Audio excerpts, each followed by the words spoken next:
Dear students, हम BSc part third की inorganic chemistry की यूनिट थर्ड पढ़ रहे थे, जिसमें बेसिकली स्टेबिलिटी ऑफ कॉम्प्लेक्स चल रहा था कि दो तरह की स्टेबिलिटी होती है, thermodynamic stability and kinetic stability.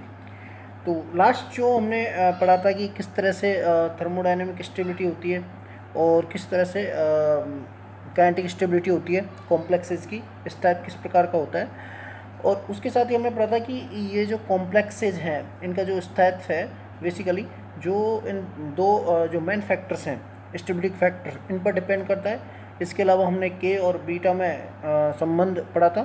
ठीक है, तो आज उसी क्रम में हम कंटिन्यू आगे बढ़ते हैं।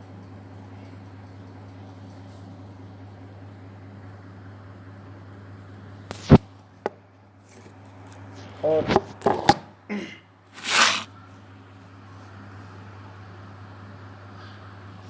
आगे अपन पढ़ते हैं आज सक्रियता को प्रभावित करने वाले कारक या फैक्टर अफेक्टिंग ऑफ एक्टिविटीज। ठीक है, देखिए सक्रियता इसके अलावा हमने एक और चीज़ पढ़ी थी, लेवलिटी एंड एक्टिविटी। ओके, तो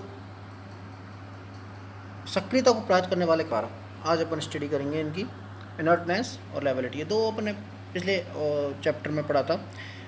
सक्रियता या एक्टिविटी कौन सा कॉम्प्लेक्स है जो एक्टिव होगा, ठीक है, कौन सा इनएक्टिव होगा।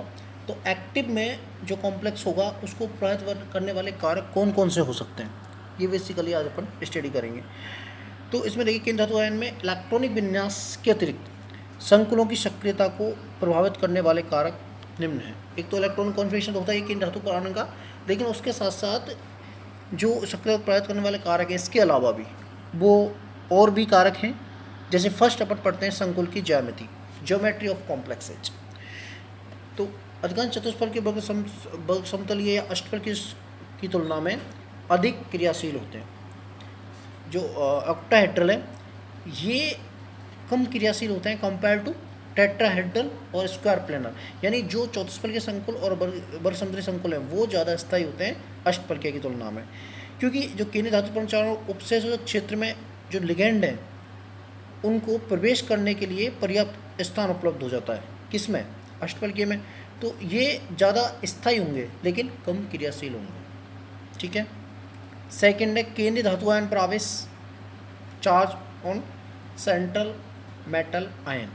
ठीक है, केंद्रीय धातु आयन पर आवेश, कोई संकुल है उसके केंद्रीय धातु आयन पर आवेश जितना अधिक होगा, यानी आवेश में जितनी अधिक वृद्धि होगी या जितना अधिक चार्जेज होगा, या अपन ये बोलें कि ऑक्सीजन स्टेट उसकी जितनी अधिक होगी, संकुल की जो क्रियाशीलता है, ठीक है, या जो सक्रियता है वो कम होती चली जाती है। ठीक है, तो जितना अधिक, क्योंकि उसमें स्टेबिलिटी बढ़ती जाती है ना, तो क्रियाशीलता या सक्रियता कम होती जाती है। थर्ड अपन बात करते हैं केंद्रीय धातु आयन की त्रिज्या। तो धातु आयन की त्रिज्या जैसे जैसे बढ़ती है संकुल की सक्रियता भी बढ़ती जाती है। बिल्कुल स्पेस ज़्यादा मिलेगा तो त्रिज्या बढ़ेगी केंद्रीय धातु आयन की, तो जैसे जैसे त्रिज्या बढ़ेगी ऐसे ऐसे उसकी जो क्रिया सक्रियता है वो बढ़ती जाती है। ठीक है, नेक्स्ट अपन बात करते हैं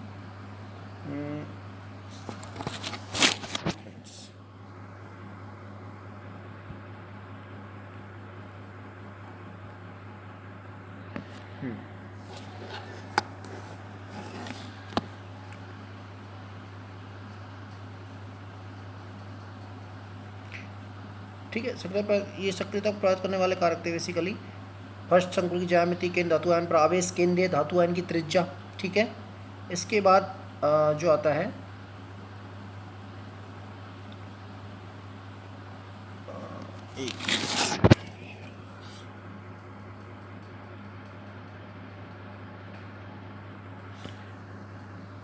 नेक्स्ट जो बात करते हैं अपन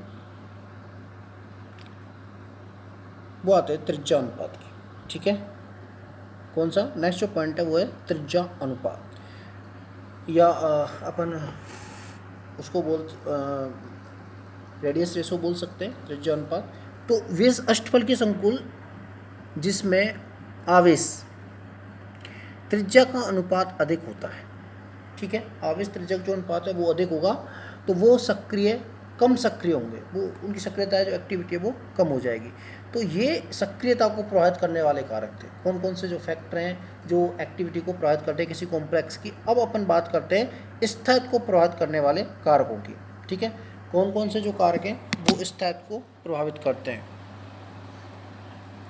तो स्थायित्व को प्रभावित करने वाले कारकों में देखिए बेसिकली 4-5 कारक हैं जो स्थायित्व को प्रभावित करते हैं, जिसमें फर्स्ट है केंद्रीय धातु आयन की प्रकृति।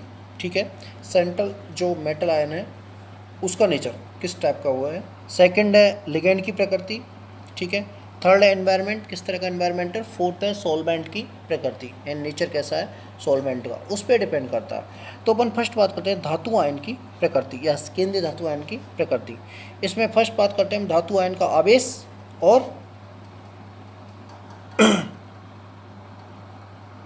आकार। ठीक है, क्योंकि सेंट्रल जो मेटल आयन है उसका आकार डिपेंड करता है आवेश के ऊपर कि उसके ऊपर चार्जेस कितना है। ठीक है, या कोऑर्डिनेशन ऑक्सीजन स्टेट उसकी कितनी है। जितनी ज़्यादा ऑक्सीजन स्टेट होगी उसकी आकार उसका क्या होगा कम होगा ऑब्वियसली। जैसे केंद्रीय धातु आयन का आवेश बढ़ने तथा आकार के घटने पर हो गया ना, क्योंकि आवेश बढ़ रहा है धातु आयन पर, इसका मतलब इलेक्ट्रॉन रिलीज किया उसने, इलेक्ट्रॉन निकले, ऑक्सीजन स्टेट बढ़ रही है उसकी, तो ऑक्सीजन स्टेट बढ़ेगी तो उसका आकार घटेगा। तो आकार बढ़ने तथा आवेश बढ़ने तथा आकार घटने पर संकुलों का स्थायित्व भी बढ़ता जाता है बेसिकली।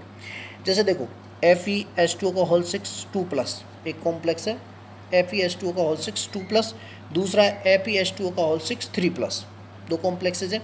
इस पे Fe पे चार्ज है 2+ और इस पे है 3+, दो चार्ज हो गए।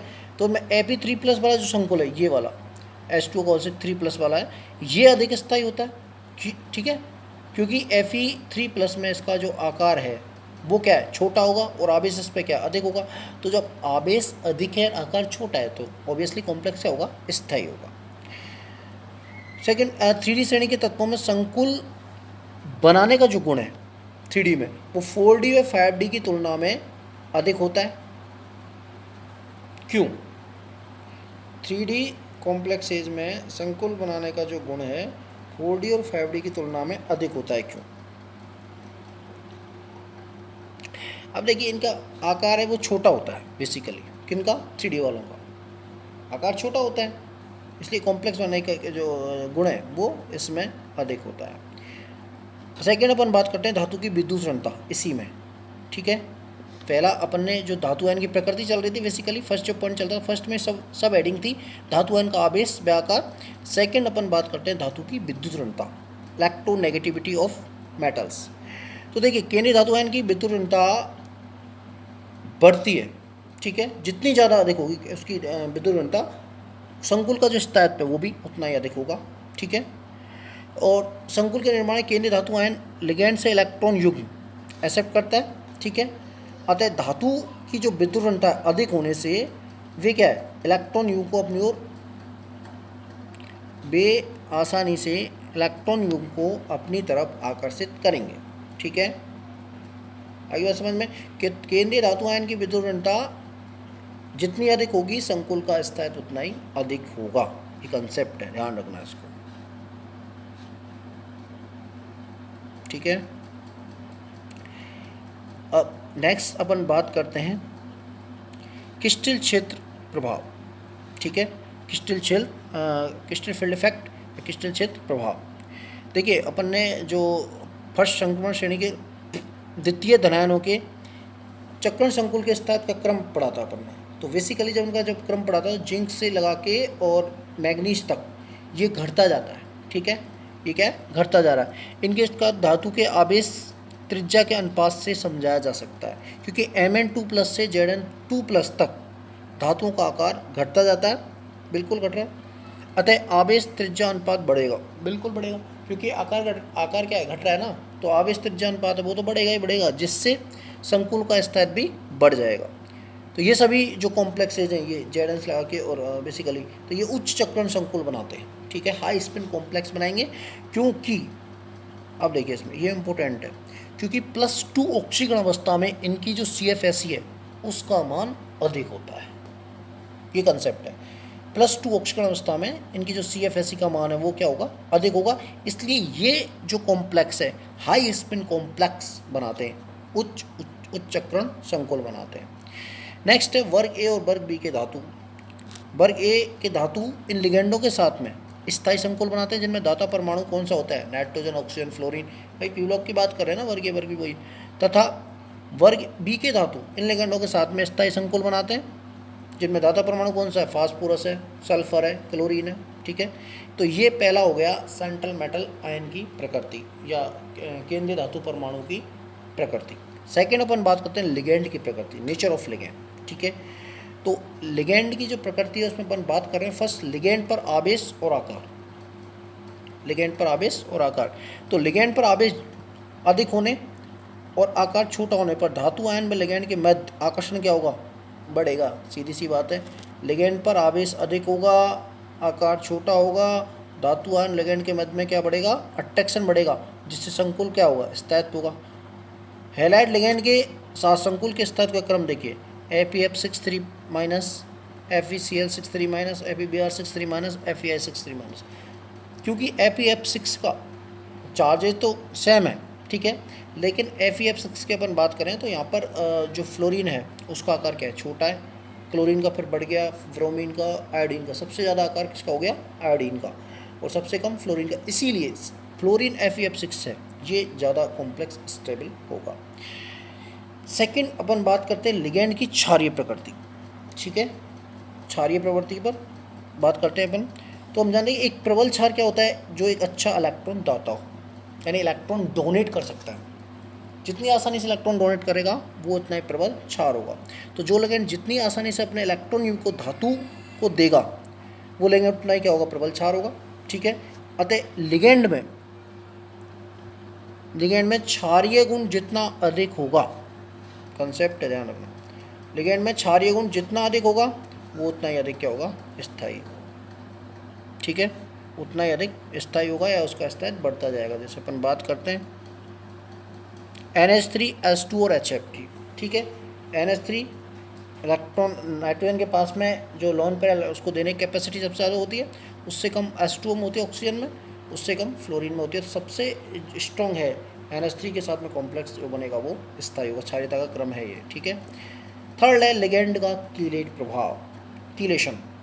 ठीक है, कीलेट यानी एक तरह से चक्रीकरण करना, वो कहलाता है कीलेट प्रभाव। तो कीलेट प्रभाव बेसिकली लिगेंड जितना, अगर कोई लिगेंड कीलेट प्रभाव शो कर रहा है, ठीक है, या कीलेशन उसमें हो रहा है, तो उसका स्तर बेसिकली बढ़ेगा। ठीक है, देखिए हम देखते हैं, जब हम समान आकार के संकुलों की तुलना करें तो वे संकुल जिनमें कीलेट वलय पाई जाती है, ठीक है, कीलेट रिंग पाई जा रही है, तो वे अधिक स्थायी होते हैं, जबकि वे संकुल जिनमें कीलेट वलय नहीं पाई जाती है वे कम स्थायी होते हैं। जैसे FeNH3 का होल 6 3+ एक कॉम्प्लेक्स है, एक है FeEn का होल 3+। EN क्या है, एथिलीन डाइएमीन। ठीक है, एथिलीन डाइएमीन कीलेट प्रभाव प्रदर्शित करता है। ठीक है, तो जो FeEn का और EN का होल 3+ है, ये कीलेट वाला होती है इसमें, इसलिए ये अधिक स्थायी होगा। देखिए डायग्राम से भी देख लो, ये कीलेट रिंग बना रहा है। ठीक है, इस तरह से रिंग जुड़ रही है नाइट्रोजन से, EN, नाइट्रोजन EN। ठीक है, और ये नॉर्मल है NH3।